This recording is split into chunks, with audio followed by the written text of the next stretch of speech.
the two main focus areas currently in the GCC are obviously the UAE and then also Saudi Arabia, right? And I think previously the situation there was very different. So a lot of companies that were looking to uh, do work in Saudi Arabia had quite a few restrictions.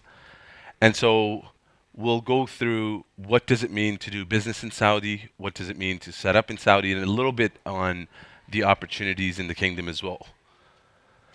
So just a little bit of background about who we are and what we do. So we are Astrolabs. We are an expansion platform within the GCC region, more focused on Saudi Arabia, but as well as in the UAE for tech-focused companies. In the kingdom specifically, we have now supported over 800 companies. Anyone from various parts of the world, as well as when we look at the UAE, a lot of companies, what they'll do is they'll use the UAE as a stepping stone into the rest of the GCC.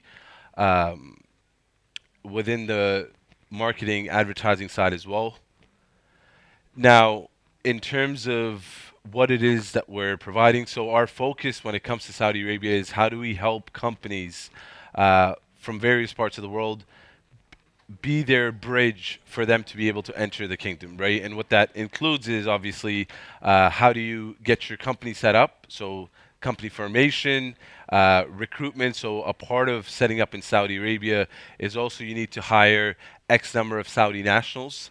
So Saudization recruitment, compliance of ongoing business within the kingdom, as well as what we call the Astrolabs network. So essentially, we want to make it easier for companies to find their next client or their next partner in the kingdom. And so this is what we've done for the companies that I was discussing. Uh, when it comes to opportunities in Saudi Arabia, I think a lot of focus has been on the giga projects, right? So we're always talking about these multi-billion, trillion-dollar projects that are taking place. But what does it really mean for the marketing advertising space? And essentially, if we just discuss some metrics, Saudi Arabia currently within the GCC is the biggest market from all over the Gulf, and 30% of market share it holds for the advertising marketing space.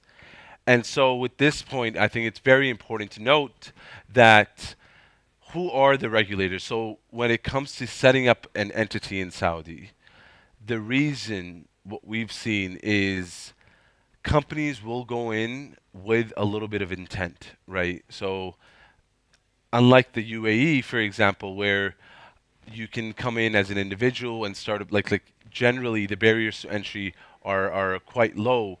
In Saudi Arabia, there should be some sort of intent in terms of are you eyeing the fact that you would be a part of like the whole Vision 2030? Do you see yourself currently working with clients over there that could potentially ask you to also have a presence in the kingdom at some point? Or are you maybe a startup that you forecast that within the next X number of years, Saudi Arabia will require what your service offerings are? Um, and so when it comes to the media and marketing space, we've worked with affiliate marketing brands that are now going in, influencer marketing platforms that are setting up their entity. Anyone from an advertising agency all the way to a large media and marketing conglomerate. And that's the main reason they go in is to be able to focus on some of the bigger projects, right? So that's usually the gold for them. And then while in the process of being in Saudi, they'll also try to scrape some silver, and there are other opportunities. We have a client who has an advertising agency within the UAE, and one of the reasons why they thought that Saudi was a relevant market was because they had a project with the Red Sea development. And so for them, and if you're working with any of these larger projects or government sectors, part of the mandate is that you do need to have an entity present within the kingdom. And in order to have an entity, you need to have a pre-existing company anywhere in the globe, and usually there is an expansion that's being done, unlike being able to just set up from scratch. Which leads me to the point of setting up in Saudi Arabia, and what does that mean from like an operational standpoint? When it comes to the options of being able to operate, generally what we've seen is companies will usually set up an LLC, a subsidiary of an existing company. So let's say, for example, if you're based in the UK, in the UAE, or any other part of the world, what you'll do is you'll expand and set up a subsidiary, which will be of the LLC structure. We've seen this about 9 out of 10 times, just to be able to have a specific liability for the entity present in Saudi. And then sometimes, based off of their mandates, they might also set up a branch. So, biggest difference between the branch and subsidiary routes is the branch has to be a direct reflection of the parent company that's expanding. Now, two types of ways you would be able to enter Saudi. There is, you're either going in as a startup or you're going in as an established business. The biggest difference is, unlike how we would want to categorize a startup, like we might think that a startup is, we set up an entity, and we have an idea, so that would qualify as a startup. However, in Saudi Arabia, they want to make sure that if you are expanding your company into the kingdom, you're able to validate financial, runway for at least 6 to 8 months, just in case, right? So unlike in the UAE, where you might be able to set up an entity, irrespective of your current financial standing, in the kingdom they do that through two ways. If you are a startup, there has to be an institutional investor that's taken part in your round, so they've invested X amount to be able to support your expansion within the market. And then alternatively, for established businesses, you must have an audited financial statement with a positive revenue for the last fiscal year, right? So those two are the key when it comes to financial viability. And then you also need certain documents, which would be your commercial registration or certificate of incorporation and the articles of association of the existing parent company that you would utilize. And all of these documents then get attested. If, in case you're in the UAE, it would be through the Ministry of Foreign Affairs and the Saudi Embassy. If you are elsewhere, it might be apostille. So there has to be a legalization of those documents. They're then shipped to Saudi Arabia, where the process essentially starts. So in the pre-setup, you get those attestation done. Then there's the setup and involving with all the different ministries, and then there the general manager would essentially come into the kingdom. What it really looks like in terms of a roadmap is, it's split into about three different stages. Each stage, it's a little bit longer than the UAE, unfortunately.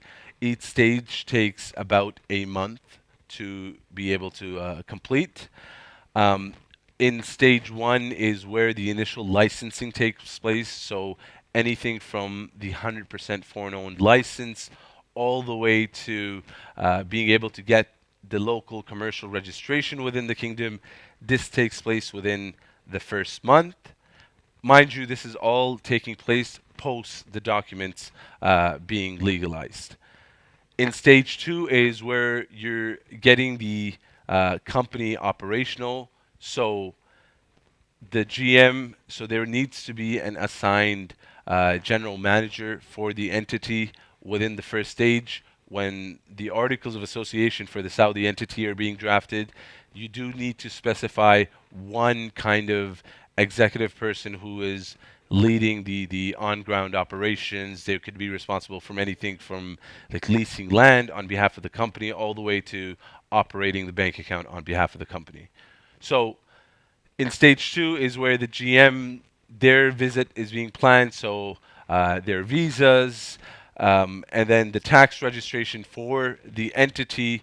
There is a social insurance concept within Saudi Arabia for employees. So registration on that portal, as well as the Ministry of Labor registrations, and at that point, your company is the corporate part of it is operational, whereas in the last stage, which is where the GM would need to physically be present in the kingdom, and at that point, anything from, if you're familiar with the UAE Emirates ID process, very similar. In case you're not, they get their permanent residency permit in the kingdom, as well as the medical checkup, etc. And lastly is where your corporate bank account is being set up. So why do the timelines matter a lot? You might be in a situation where you're looking at Saudi, you might be doing business in Saudi. When a client over there will request you, do you have a legal entity present? The bare minimum that they're looking for is the commercial registration, and that is completed after the first month. So these timelines are very, very important when you're planning out how you're going to be doing business within the kingdom. Not going to focus too much on the tax implications, but three different taxes that currently exist within the kingdom are 20% on net profits, 15% value added tax, and between 5 to 20% of withholding tax. And then that also depends on what is being repatriated outside the kingdom. Saudization, extremely high level, is part of the whole Vision 2030 for them was how can we mobilize more of our locals? And with that, for each company that's expanding, the bare minimum you need to do is hire at least one Saudi national to be able to operate. Generally, based on the business activities that you're looking to conduct, you will have a specific quota of localization. So let's say, for example, generally in the media and marketing space, for each one Saudi national that you hire, you're able to hire then 3 to 4 non-Saudi individuals. And I think that kind of covers Saudi Arabia very, very high level, but it's extremely tailored. I think the approach in terms of when you're actually looking to mobilize. Would love to have that chat at that time, but very high level in terms of timelines and understanding of it. This is kind of what covers it all. But thank you so much.